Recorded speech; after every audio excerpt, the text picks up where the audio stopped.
ఆంధ్రప్రదేశ్ రాష్ట్రాన్ని అభివృద్ధి పథంలో నడిపించడంలో ఆ రోజు అవిభక్త ఆంధ్రప్రదేశ్ కానీ ఇవాల్టి విభజిత ఆంధ్రప్రదేశ్ కానీ అత్యద్భుతంగా ముందుకు వెళ్ళడానికి ప్రధాన కారకులు ఈ రాష్ట్రంలో సంక్షేమాన్ని అభివృద్ధిని సమపాళ్లలో రంగరించి ఈ రాష్ట్రాన్ని సర్వతోముఖంగా అభివృద్ధి చేస్తున్నటువంటి పెద్దలు శ్రీ నారా చంద్రబాబు నాయుడు గారికి మనందరి తరపున కూడా ప్రత్యేకమైనటువంటి ధన్యవాదాలు తెలియజేస్తూ ఇవాళ మీకు ఈ నీటిపారుదల రంగం మీద కానీ రాష్ట్ర అభివృద్ధి మీద కానీ ముఖ్యంగా రైతాంగ సంక్షేమం మీద కానీ ఉన్నటువంటి శ్రద్ధ గత పాలకులు ఎవరికీ లేదు. ఇది స్పష్టంగా మనకు కనబడతా ఉంది. ఇవాళ మీరు ఏ గేట్లయితే ఈ గోదావరి నది మీద సరార్దర్ కాటన్ యొక్క ఆశయంతో ముందుకొచ్చాయో ఆ గేట్లు పాడైపోతే వాటిని తిరిగి బాగు చేయాలనేటువంటి కనీస ఆలోచన లేనటువంటి వైఎస్ఆర్ ప్రభుత్వాన్ని మనం చూసాం. అయితే ఆ రోజు కూడా తెలుగుదేశం పార్టీ హయాంలోనే 58 గేట్లకి ఆ రోజున రిపేర్లు చేసి కొత్తవి ఏర్పాటు చేశారు.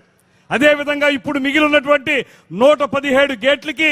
150 కోట్ల రూపాయల నిధుల్ని వెచ్చించి వాటితోటి ఇవాళ కొత్తగా గేట్లు ఏర్పాటు చేయడం ద్వారా ఏదైతే ఈ ప్రాంతాన్ని సస్యశ్యామలం చేయాలనేటువంటి ఆలోచన మనందరం చేస్తున్నామో దాన్ని సాకారం చేస్తున్నటువంటి ఏకైక నాయకుడు శ్రీ నారా చంద్రబాబు నాయుడు గారు అనేటువంటి మాటని ఈ సందర్భంగా మనవి చేస్తూ,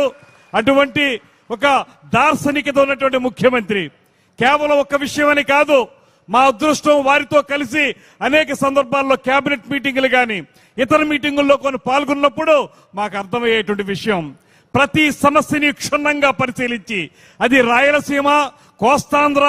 ఉత్తరాంధ్ర ఏ ప్రాంతం అయినప్పటికీ కూడా అక్కడ ఉన్నటువంటి సమస్యల్ని ఆమూలాగ్రం కూడా పరిశీలించి వాటికి సరైనటువంటి పరిష్కారం చూపించగలిగేటువంటి దిశాలి శ్రీ నారా చంద్రబాబు నాయుడు గారు అనేటువంటి మాటను కూడా ఈ సందర్భంగా మనవి చేస్తూ, ఇవాళ ఈ రాష్ట్రానికి ఒక అద్భుతమైనటువంటి నాయకత్వం ఉంది. ఈ దేశంలోనే గ్రేట్ విజనరీగా పేరు పొందినటువంటి శ్రీ నారా చంద్రబాబు నాయుడు గారు ముఖ్యమంత్రిగా,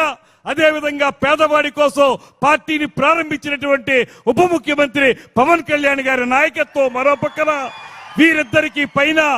దేశంలోనే కాదు ప్రపంచంలోనే ఉక్కు మనిషిగా పేరు పొందినటువంటి నరేంద్ర మోడీ గారి యొక్క సహకారం, ఈ 3 పార్టీలు కలిసి ఈ రాష్ట్రాన్ని సస్యశ్యామలం చేస్తున్నటువంటి శుభ సందర్భంలో మన ప్రాంతానికి విచ్చేసి ఇక్కడ ఉన్నటువంటి గోదావరి డెల్టా ఆధునీకరణ విషయం కానివ్వండి, లేకపోతే ఇక్కడ ఉన్నటువంటి గేట్లని కొత్తవి ఏర్పాటు చేయడం కానివ్వండి, అన్నిటికంటే మించి అన్నదాత సుఖీభవ అనేటువంటి పేరుతోటి రైతాంగ సంక్షేమం కోసం కృషి చేయటం కానివ్వండి, రైతు ఆరుగాలం శ్రమించి పండించినటువంటి ధాన్యం చివరి గింజ వరకు కూడా కొనుగోలు చేసి దానికి ఇచ్చేటువంటి ధనాన్ని వారి బ్యాంకు ఖాతాల్లో 24 గంటల లోపులోనే వేసేసేటువంటి మహత్తర కార్యక్రమం కానివ్వండి, పేద మహిళలకి, వితంతువులకి అందరికీ కూడా అద్భుతమైనటువంటి పెన్షన్ల కార్యక్రమం కానివ్వండి, దీపం పథకం కానివ్వండి, ఇక్కడ ఉన్నటువంటి మహిళా తల్లులందరికీ తెలుసు, మీ మొహాల్లో చిరునవ్వు వినపడుతుంది ఆ కార్యక్రమం గురించి చెప్పగానే. స్త్రీ శక్తి పథకం ద్వారా ఇవాళ మహిళలందరూ కూడా